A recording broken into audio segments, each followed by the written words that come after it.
Hey guys, it's Monday, it's P&Q time, and it's time to answer some questions, comment back on some comments you've left me. Although I've got to say, very thin on the ground this week, very thin on the ground. I've only got 2 comments that were left in the video description below from last week, but that's fine. Because as I know, this past week, life kind of gets in the way of stuff, and I appreciate that. It's actually as quiet as it was for me over Christmas, but yeah, it's all good. So I've got a couple of things to say anyway, so it might work out well, because I've got a few things to say, talk about anyway. One is obviously I've had a very busy week, various things going on, appointments to keep, this, that and the other, and I've got a hospital appointment to go to tomorrow, for instance, which is no big deal, just to like check up kind of thing. But it means it eats into my time where I can do these videos and stuff like that, so but that's all good. And I've had, as you may or may not know, I've had technical issues. I lost all the stuff on my hard drive last week, off my external hard drive, and I was gutted. So I wanted to do the subscriber showcase, and I'm no good at this sort of stuff. I was able to retrieve a few photos, and I was gutted because I lost all the other stuff. But there is a good side, there is an upside. A friend of mine reckons he can retrieve some more stuff, if not all of it. So I've passed it over to him. He's going to sort of take it apart and try and fix it up and put it back together and whatever he does. I don't know, I'm no good with that kind of thing.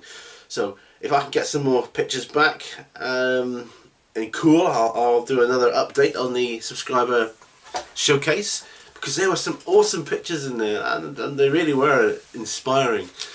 So I get those back, and of course all my music which was on there, and I'm just like, oh, I lost, that's years of collecting your music. I suppose it's my own fault in a way. I should have, I mean, in this day and age I should be using, I don't know, iCloud or whatever to back up my files rather than old-fashioned hard drives, but I'm not really with it. In the technical stakes, so but you know, it's a lesson learned, and but yeah, so I'll endeavour to do my best. But I'm back in the game now, so all is good. Like I say, I've got a hospital appointment tomorrow, so I'll try and get my YouTube channel of the week out tomorrow, but I've been hugely busy. I have been modelling though, and there'll be another video coming up about my Zombicide miniatures. Another update on that, because I finished them. I've done them. I've done season 1 Zombicide, my whole box, 71 miniatures, fully painted. Alright, they're not Golden Demon standards, but hey, they're gaming standards, and they're good enough for me to play a board game with, and that's all I'm interested in, getting them up playing rather than the grey plastic that they were. So yeah, be a video on that. 71 miniatures, and I only knackered 1 brush. How cool is that? And that links me on to Nick from Middick Beer. Thank you for answering my question in your Q&A. And I've got to say, I was hugely touched by the fact you said you were inspired to start that series through watching me do mine. I never thought that would be the case. So it's wonderful to know. I mean, I do my videos for me, but I also do them for you too, hopefully. I hope that by doing them for me, some of what I do, you know, will be liked by others. And that's what it's all about, isn't it? So I'm enjoying myself, you're enjoying yourself, you're using the videos to paint along to, whatever. And that's cool.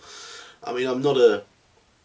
my channel is evolving, but I know I'm not a tactician or anything like that. Not like some of you are really into your tactics and things. I haven't been playing long enough to be able to do that. Maybe one day, but for now, I just trying to stick with my strengths, or what I think are my strengths, and doing and the things I love. And for me, question and answer sessions I love, because I don't know, it's almost it's an interaction between myself, my subscribers, or anyone else, and I feel like every comment I get to know my subscribers a little more.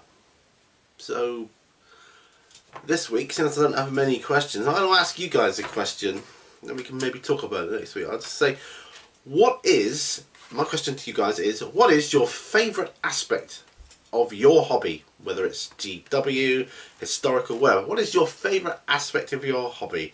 Is it the collecting, the painting, the building, the gaming, the getting your kids into it, the social aspect? What is it for you? Is it making videos? You know, whatever. I'm hugely interested to know. Then we can talk about that. That'd be cool. So anyway, yeah, as I say, 2 comments left below. So I'll start with the comments that were left below, and then I've just got, I think it's 4 emails. Not many. One, 2, yeah. So please keep the comments coming in if you want to, of course. I think one of the reasons why it gets quiet for my channel here on this kind of thing is because I don't have an awful lot of subscribers, so there's more chance of my subscribers getting caught up with real life and stuff like that. And like I say, I know what that's like. Anyway, enough of the ramble. Let's get on with it. Before I do that, I'm going to have a cup of coffee. Well, a sip of my cup of coffee. Excuse my hat, I'm having a bad hair day or a bad non-hair day.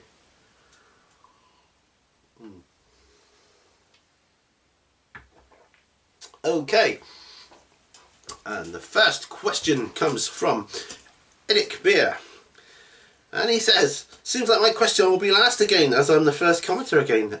LOL. Ha! Ha ha! First. Thanks for answering my dice question. I too think it wouldn't be a good idea to have a D10 etc. in 40k. No, I don't think it would be. This week's question is, what is the best hobby bargain you have got so far? What a brilliant question. That's great. I've had a few. 2 stand out. 2 come to mind. One was a load of paints and brushes, and someone that was giving up the hobby. Not figures. It was yeah, it's just like a box with yeah, a load of paints, flock, you know, basic material, bases, bits, you know, spares, or GW stuff, and brushes and all of that. And that came to about, I don't know, 25 quid, and it looked like way more money's worth than that. So that's one. The other one I've got right here, the best bargain I've got so far, is this Riptide Battlesuit. Yeah, still sealed. I mean, I'm not into towel, but this was such a bargain I couldn't refuse it. Still sealed, £20, eBay. 20 quid. I thought I just got to get it. I don't play towel, but I might do in the future, you know. And either way, I think I'm going to enjoy assembling that guy and painting him up and so on. I mean, every army that you paint, every different race or faction, you learn something new, don't you? Well, I learn something every model I paint. Normally what not to do, but yeah. So yeah, those 2. So thanks for your question. Moving on to Jason Brown. He says, glad to see you're making progress with bolt action. And also happy to see you're involved in the painting challenge. Got to get on with that as well. How have you found painting up historical minis with an existing colour scheme? Advice, freestyling with, I think, versus freestyling with fantasy or sci-fi models. Still getting the hang of it myself. Yes. I find it incredibly hard to come to decisions. Now, I remember watching one of your videos and you said you preferred painting vehicles to infantry in historical stuff. I'm the other way around. I prefer infantry to vehicles. Vehicles scare the heck out of me. And for bolt action, I got myself this book from a charity shop I picked up. Tanks and Armoured Fighting Vehicles of World War II. I picked that up because in it does have somewhere colour pictures interspersed with the black and white photos, you know, of how I would attempt to paint mine. For the infantry, I just bought myself, I mean, I've only got Germans and Americans, and I just bought Army Painter painting set for each one, and it tells you on the back what colours to use for what to use for the boots, the trousers, the helmets, and so on. So I I kind of cheated out a bit on that one, you know, because I don't know, I don't want to get it wrong, because I know people are quite particular about that. So yeah, I find it incredibly difficult, but it's good. It's a challenge.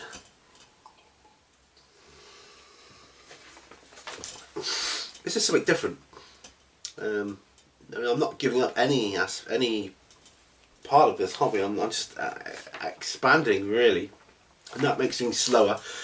I appreciate it. Plus I'm doing the board gaming as well. I mean, I haven't played 40k in a while, and I desperately want to. And I've got other plans as well. I want to try and work on a proper man cave to have a full board set up permanently in, maybe even 2, and have people coming around. Then they can challenge me, or I can challenge other people here. I have all the facilities there, and you know, there's all talk at the moment, but I've got a nice plot outside in the garden that could easily become something like that, a gaming room with toilet facilities and, you know, sink and all the rest of it. Yeah, it could be like a proper studio where I could film battle reports, and I'd love to do that, like some of you guys have done. I mean, if I was going to get a wooden shed, I could do it like that now, but I want a brick permanent one, and you know, it's going to take a little more capital to finance, time to do, but I think in the long run it will be worth it. So that's something else, a huge project I'm going to be undertaking. I've just seen on the bottom, I've got another email, so that's 5 altogether. So on to the emails now. It just says, Pete, you've changed your logo. Why? That is all. Yeah, I changed my logo. Some people were drawing comparisons. They're saying it was too similar to the Mini Wargaming logo, the green dice. I thought it was cool. I like the idea. Plus, I didn't realise I was going to expand as quickly as I did. So I thought I'd better change that before people start thinking, oh, he's just trying to copy someone else. I want to be like them. Yeah, they inspire me. That was the whole point of it. But anyway, I just thought, get around that. And that logo I had, the green dice, was actually purchased from they call Vistaprint. Had that one made up and purchased so I could use it. But in the end, I decided to get another one done up, and I looked at, well, my wife and I looked at getting another logo done up, and they were charging money, and I thought, I don't want to pay for it again. So my wife said, I'll make you one, I'll make you a logo. I said, oh cool, and can I have dice like I've got on my arm here? Blue dice, I like blue dice. I'm fascinated by dice anyway.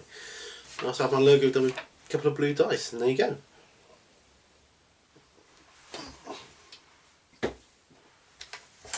That's me. Next email. Are you going to see the new Terminator film when it comes out? Wondering how, stroke if, Arnie can pull it off. Yeah, I'll be going to see it. I heard how they're going to do it. Essentially, they are explaining his aging.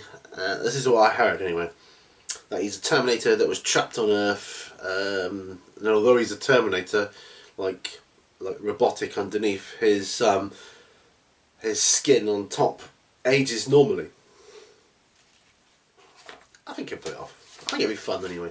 It's a film. That's how they've explained it. So I heard. Next one. What is your view on quality over quantity when it comes to videos? Whoa. My view is, I think you've got to draw a happy medium between the two. There's no point banging out thousands of videos if they're rubbish. But I do believe you want to try and, I believe you want to try and do as many as you can, if you're into it, as well as you can. I mean, yes, I could spend loads more time on my videos doing fancy intros and editing and stuff. I do a little bit, just enough, I think. This for me, this is the flavour of my channel. Nothing too fancy, just does what it says on the tin. So I think you've got to draw a happy medium between the two. That's what I think about that. Next one. This is a long one. Oh, Tell I'm aging, it's like I can't see properly with these glasses on, but I can see the camera better. Ah, well, whatever. Hey Pete, wow, so you play White Wolf games. So what was it that first caused you to cross over from vampire into werewolf? I am very keen to hear your thoughts, as I play with a large group of gamers and we've been playing these games since we were all students together back in the mid-90s, same as me. Would love to know your take on it, as I'm always trying to make the best games that I can for us. I am the storyteller, if you haven't guessed already, yeah, and would really appreciate any ideas you could offer me. Many thanks in advance. Wow, blimey. That is a lot to take in. Tell you what I'll do. I will email you. I'll dig out some of my stuff. I'll email you some info on the games that I played. It's been a while, but I've got a ton of stuff there. I can scan some stuff off and send it to you if you like. But what made me cross over from vampire into werewolf was one of the first games I played where I was an actual player rather than a storyteller. And it's towards the end of the game, and my gaming group, and we were playing vampire. Well, vampire stroke werewolf. There were some werewolf characters in the game. Sorry for those of you that don't know what I'm going on about, by the way. So I'll make this brief. End of the game. Two of the people I was playing with were kind of in character, arguing. They were role playing really well, and one was a werewolf, one was a vampire. In the end, they ended up scrapping, and the werewolf wiped the floor with the vampire, just tore him to shreds. Easy. It was so easy. I thought, well, they're way more powerful for the beginning player. I want to play werewolf, and that's what got me into playing werewolf. Anyway, I'll send you an email and let me know if you want more stuff. I'm happy to do that. And last but not least, hi Pete, a bit off the beaten track, I know, but are you watching any interesting series at the moment? That's alright, you can ask me anything. Interesting series. Well, I don't actually have TV anymore. I sent the box back. My package Virgin, with Virgin, my Virgin bill went from like £65 to £70 on average a month down to £21 for that one. So yeah, you can keep that. So I don't watch TV. Well, I watch something different each night. I watch box sets and series that way, because you don't have to wait for the following week if you don't want to, and so on. Anyway, so here's how it goes for me, and this is the last question, so I can fold this up and pop it to one side. Mondays I watch a series called Bones on series 8 now, which is highly enjoyable. Tuesdays I watch Supernatural, and I watch this as a family with my family. Wednesdays watch Angel. This is an old one. Thursdays, what do we watch on Thursdays? I think that's kind of a free-for-all Thursdays. Yeah, I think Thursday can be anything. House, Fringe, whatever, got loads of other stuff. Fridays usually, and weekends, movies. So yeah, Bones and Supernatural and Angel, the three we're currently watching kind of full on at the moment. And, you know, other days, as and when, whatever. Anyway, that's all I've got time for. I've got to go out later, because I've got to get myself a new mobile phone, because my contract's up on the auto. Wish me luck on that. I want to get a cheaper contract, because I don't leave the house much these days, so I don't need mobile internet and all that rubbish, so hopefully I can get myself a cheaper deal there. And anyway, I'll see you guys on the next video. Happy gaming and stay healthy.